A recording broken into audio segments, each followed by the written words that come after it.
Strange men in dark suits. They appear without warning, ask the wrong questions, and disappear just as fast. They never show badges. They speak in flat, emotionless tones. And sometimes they seem to know what you're thinking before you say a word.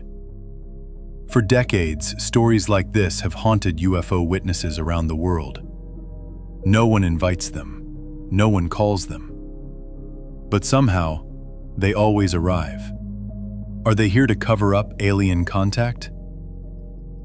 Or are they something else entirely? Tonight, we take you deep into one of the most chilling mysteries in modern history: the legend of the Men in Black.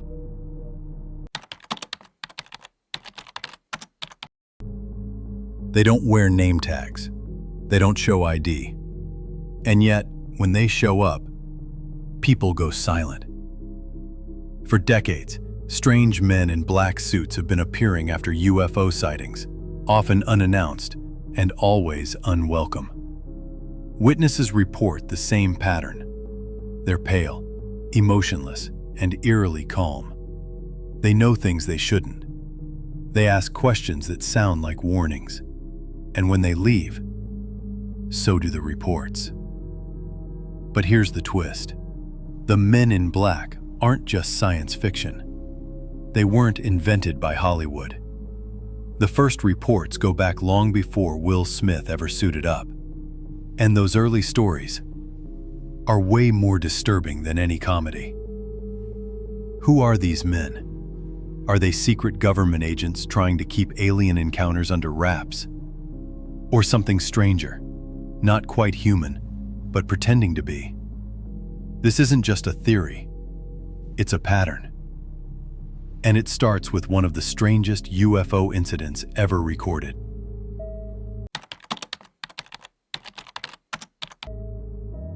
June 1947, just days before the famous Roswell incident, a man named Harold Dahl was patrolling the waters near Maury Island, Washington, on a boat with his son and dog.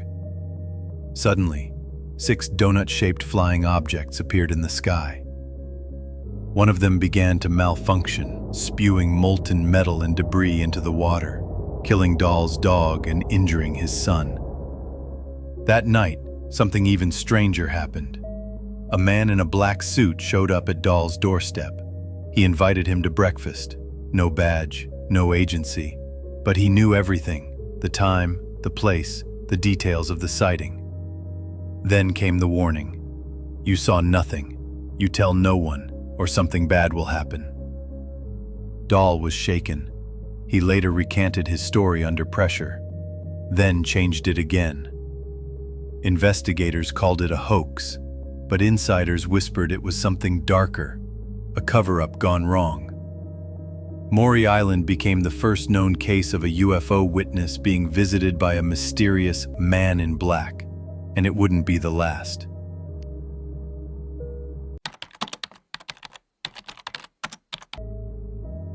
After 1947, the sightings multiplied, and so did the visits.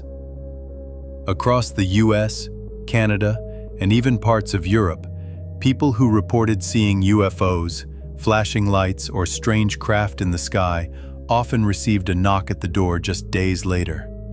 And every time, the description was eerily familiar: men in black suits, thin, pale faces, emotionless tone, and one chilling message: stop talking.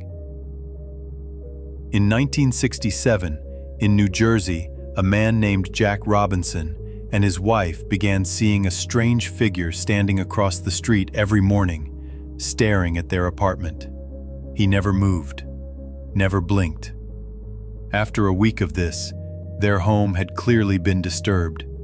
Files shifted, drawers opened, nothing stolen, just touched. In 1976, a UFO researcher named Dr. Herbert Hopkins received a phone call shortly after beginning work on a UFO case. The voice on the line said, "I'm outside. May I come in?" Minutes later, a man in black walked through his door. He was pale, spoke in a robotic tone, and had bright red lips like they were painted on. He warned Hopkins to destroy his research. Then, he vanished. These weren't isolated incidents. By the 1980s, dozens of researchers, witnesses, and even police officers reported similar encounters. Always the same suits, always the same threat. It wasn't just coincidence. It was a pattern, one that someone didn't want us to notice.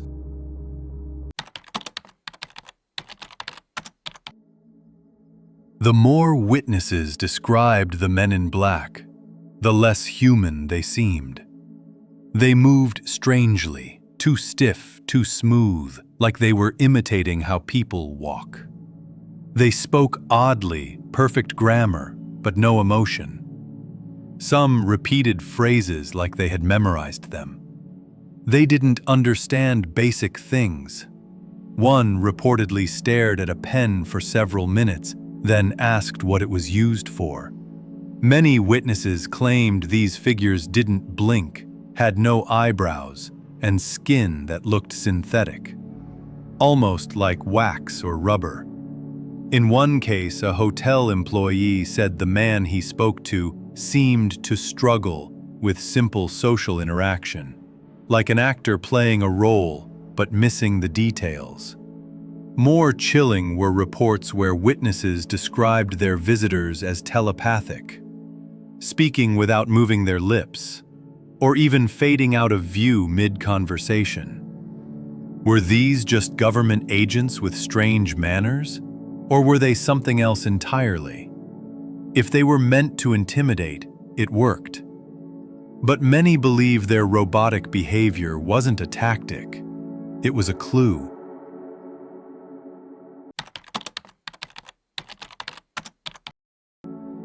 Let's set aside the creepiness for a moment. Could the men in black simply be government agents? It's not as far-fetched as it sounds. In the 1950s and 60s, the US government was obsessed with UFOs. Not because they believed in aliens, but because they feared the Soviets. Anything strange in the sky could be a spy plane or new tech. That's why the Air Force launched Project Blue Book, an official investigation into thousands of UFO reports. But here's the thing. Some documents show that field investigators were sent to talk to witnesses. These weren't always in uniform. They wore suits, sometimes black, and sometimes they weren't polite.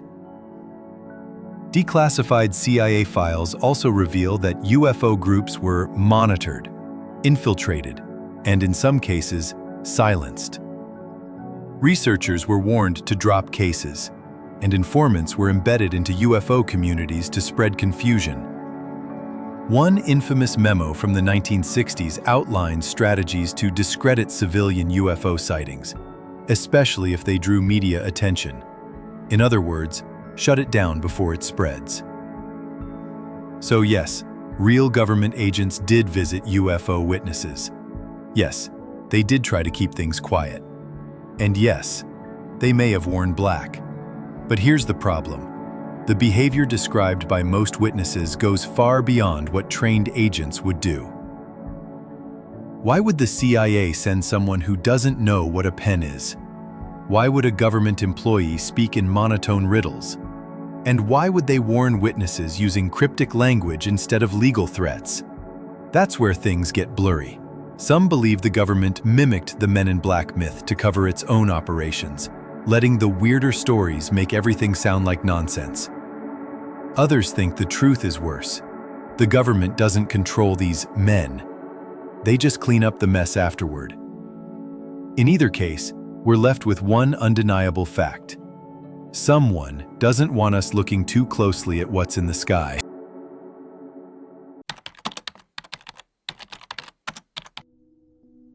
When most people hear Men in Black, they think of slick sunglasses, memory-erasing gadgets, and aliens played for laughs. But that image, the Hollywood version, may have been the most effective cover-up of all. In 1997, the blockbuster Men in Black turned the shadowy figures into heroes. Will Smith and Tommy Lee Jones made them funny, likable, and harmless. Aliens became quirky. Government secrecy was just part of the job. It was brilliant, and it worked. Suddenly, anyone who talked about real Men in Black encounters sounded like a joke. Oh, you mean like in the movie? It disarmed the fear, mocked the mystery, and made people stop asking serious questions. But what many don't realize is that the idea for the film wasn't made up from scratch. The comic it was based on, and the folklore before that, came directly from real witness reports dating back to the 1950s. In fact, just months after the film's release, several new cases emerged in the US and UK. Witnesses described men in suits visiting them after sightings, but now they were more cautious about reporting. No one wanted to be mocked. No one wanted to sound like a conspiracy theorist. That's the power of pop culture. It can take a terrifying idea and turn it into a meme. It dilutes the mystery. It wraps fear in fiction. But what if that's exactly the point? Many researchers now believe that the Men in Black movie was more than coincidence, that it served as intentional distraction, a way to bury real encounters beneath a layer of humor and Hollywood charm. And the best part? It worked so well that most people never looked deeper. Because if you really listen to the witness reports, the Men in Black aren't cracking jokes. They're knocking on doors and warning people to stay silent.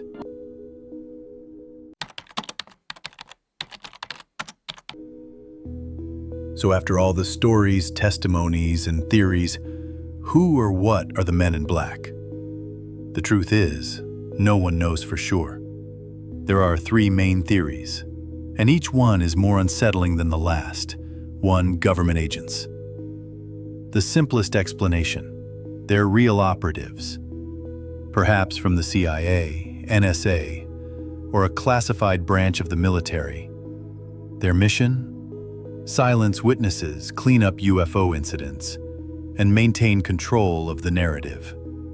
But this theory only explains the logical encounters, the ones where men flash IDs, speak normally, and follow standard intimidation tactics. It doesn't explain the bizarre behavior, robotic speech, or inhuman appearance so many witnesses describe.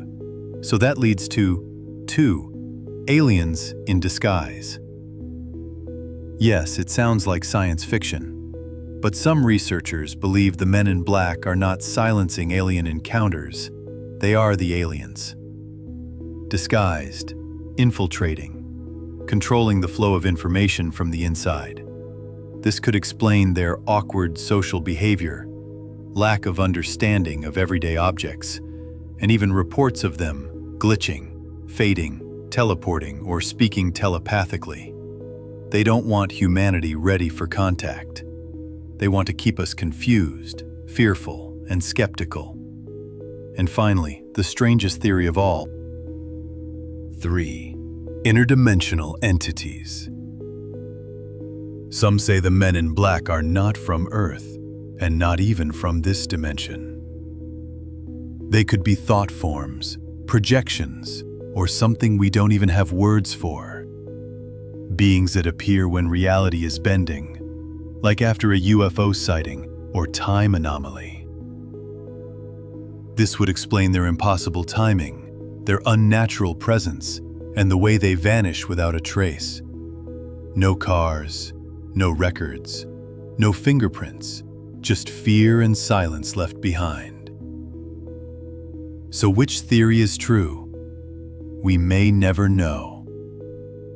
But what we do know is this: the stories are consistent, the patterns are real, and for decades, people have been warned to forget what they saw.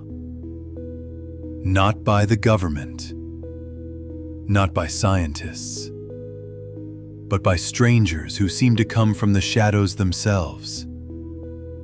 And if you ever see something strange in the sky, and someone knocks at your door the next day wearing black, you'll know the story wasn't just a myth. So what do you think? Are the men in black just government agents? Or something far stranger? Let me know in the comments. And if this video gave you chills, don't forget to like, subscribe, and share it with someone who loves a good mystery. Because the deeper we dig, the weirder it gets.